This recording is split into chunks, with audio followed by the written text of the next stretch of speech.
તો કેમ છો મારા વાલા ખેડૂત મિત્રો પશુપાલક મિત્રોનું આજના નવા વિડીયોની અંદર તમારું દિલ ભર્યું હાર્દિક ચૌહાણ જગદીશ તમારું સ્વાગત કરે છે ખેડૂત મિત્રો અને પશુપાલક મિત્રો ચેનલ ઉપર તમે પહેલી વાર વિઝિટ કરી રહ્યા છો તો ફટાફટ ચેનલને સબસ્ક્રાઇબ કરી દેજો અને મારા વહાલા મિત્રો તમે વિડીયોને લાઇકનું બટન દબાવવાનું ના ભૂલતા શું મિત્રો તમારી ગાય અથવા મિત્રો તમે ભેંસના ફેંટ વધારવા માગો છો તો આ વિડીયોને તમે સ્ટાર્ટિંગથી લઈ એન્ડ સુધી તમે પૂરો જોઈ લેશો તો તમે 100% તમારા પશુના ફેંટ્સ એમ તો તમે વધારી શકો છો। તો ચાલો મિત્રો વિડીયોનું સાથે આપણે આગળ વધારીએ। મિત્રો આપણે નથી કોઈ દવાનો ઉપયોગ નથી કરવાનો, ફક્ત દેશી ઉપાયથી જ તમારા જે પશુના ફેંટ્સ એ તમારે વધારી શકો છો અને તમારા બધી વાતોનું તમે ધ્યાન રાખશો તેનાથી જ મિત્રો તમારા જે પશુના ફેંટ્સ એ મિત્રો તમે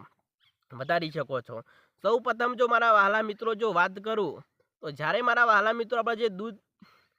કાઢવાનો સમય થઈ ગયો છે અને તેવામાં જ મિત્રો જે ઘણા મારા જે વહાલા મિત્રો અને પશુપાલક મિત્રો આ ભૂલ કરી દેતા હોય છે, કારણ કે મિત્રો દૂધ કાઢવાના 1 કલાક પહેલાં અથવા મિત્રો તમે 5 વાગ્યા તમારા જે પશુનું દૂધ મિલ્કિંગ કરી રહ્યા હોય તેમાંની અંદર 99% પશુપાલક મિત્રો તેમના 4 વાગે ભેંસને પાણી આપી દેતા હોય છે અથવા ગાયને પાણી આપી દેતા હોય છે। ત્યાર પછી મિત્રો 1 કલાક પછી તેમનું દૂધ કાઢ્યા પછી તરત ઘરે મિત્રો તે ડેરીની અંદર આપતા હોય છે તો તેના જે ફેંટ છે મિત્રો 3-4 ફેંટ આવતા હોય છે અને આપણા જે પશુપાલક મિત્ર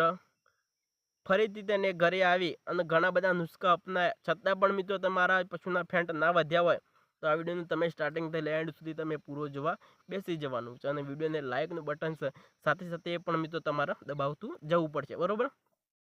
તો મિત્રો જ્યારે આપણા મિલ્કિંગ કરવાનો સમય થઈ ગયો છે અને તમે આગળ આ જે ભૂલ કરી તમે 5 વાગે મિલ્કિંગ કરતા હોય 4 વાગે પાણી આપતા હોય તેવું મિત્રો તમારે નથી કરવાનું। જ્યારે મિત્રો તમારા જે દૂધ દોવાનો સમય તમારે મિત્રો 5 વાગ્યાનો છે, બરાબર, અથવા 6 વાગ્યાનો, મિત્રો તમારા પશુનું પાણી ક્યારે આપવાનું છે તમે મિત્રો બપોરના 1-2 વાગ્યા સુધી તમારા પશુનું પાણી તમે આપી શકો છો। ત્યાર પછી મિત્રો આપણે ક્યારે મિત્રો પશુનું આપણે પાણી છે એ નથી આપવાનું। આવી બધી ભૂલોના કારણો પછી આપણે જ્યારે મિત્રો ડેરીની અંદર જતા હોય છે દૂધ કાઢી અને આપણા 3-4 ફેંટ જ આવતા હોય છે, આવી બધી ભૂલો છે એ મિત્રો તમે કરવાનું બંધ કરી દો। ત્યાર પછી મિત્રો બીજા નંબરની અંદર જો તમને વાત કરું તો જ્યારે મારા વહાલા મિત્રો જો આપણે જે મિલ્કિંગ કરવાનો સમય થઈ ગયો છે, બરાબર, તેવામાં જ મિત્રો અથવા મિત્રો તમારી પાસે કોઈ પણ નાની વાછરડી અથવા મિત્રો કોઈ પણ પાડી હોય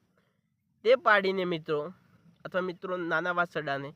આગળનું દૂધ છે એ મિત્રો તમારે શું કરવાનું છે, તમારા પશુનું મિત્રો તમે જેટલું પાવા માગતા હોય અથવા મિત્રો તમારા પાસે કોઈ પણ પશુ ના હોય તમે જેટલું દૂધ કાઢવા માગતા હોય બધા આચરમાંથી 4 આચરમાંથી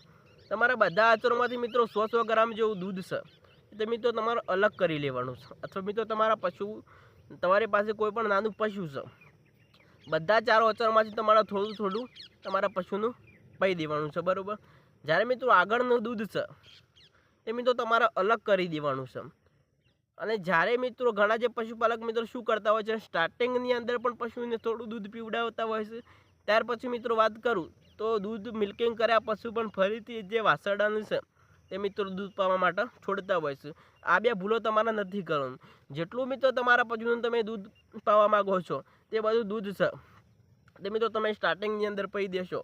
તો તેનાથી તમને ફેંટની અંદર 100% તમારા જે પશુનું ફેંટ છે એ તમે વધારી શકો છો અને જેટલું મિત્રો તમે પાછળનું દૂધ છે એ જ મિત્રો તમારા જે બધું દૂધ કાઢી લેવાનું છે, બરાબર। તમારા છેલ્લે તમારા પશુનું દૂધ છે તે આચરણમાંથી પાવાનું નથી, કારણ કે મિત્રો ફેંટવાળું જે ઓરિજિનલ દૂધ છે તે છેલ્લે આચરણની હોય છે, કારણ કે મિત્રો આચરણની અંદર આખા દિવસનું દૂધ જમા થયેલું એકદમ મિત્રો પાણી જેવું હોય છે। એ મિત્રો તમારા પશુને તમારા આગળનું દૂધ પી દેવાનું છે અને છેલ્લીનું દૂધ છે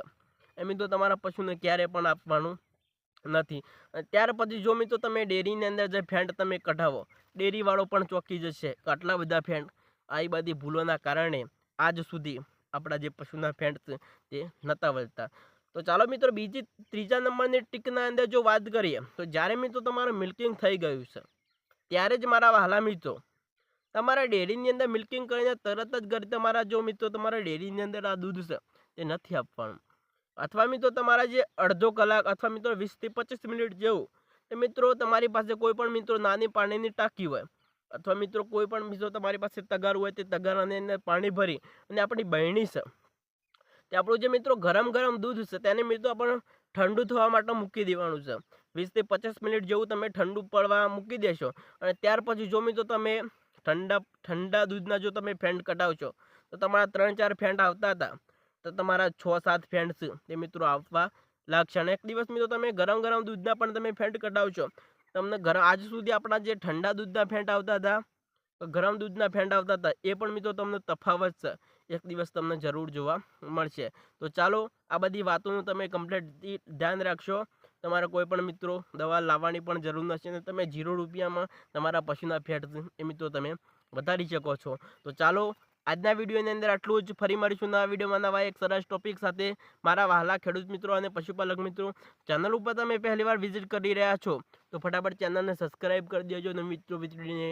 લાઇકનું બટન દબાઈ અને તમારા અને મારા વહાલા મિત્રોની અંદર શેર કરવાનું ના ભૂલતા. તો ચાલો પ્યારા મિત્રો.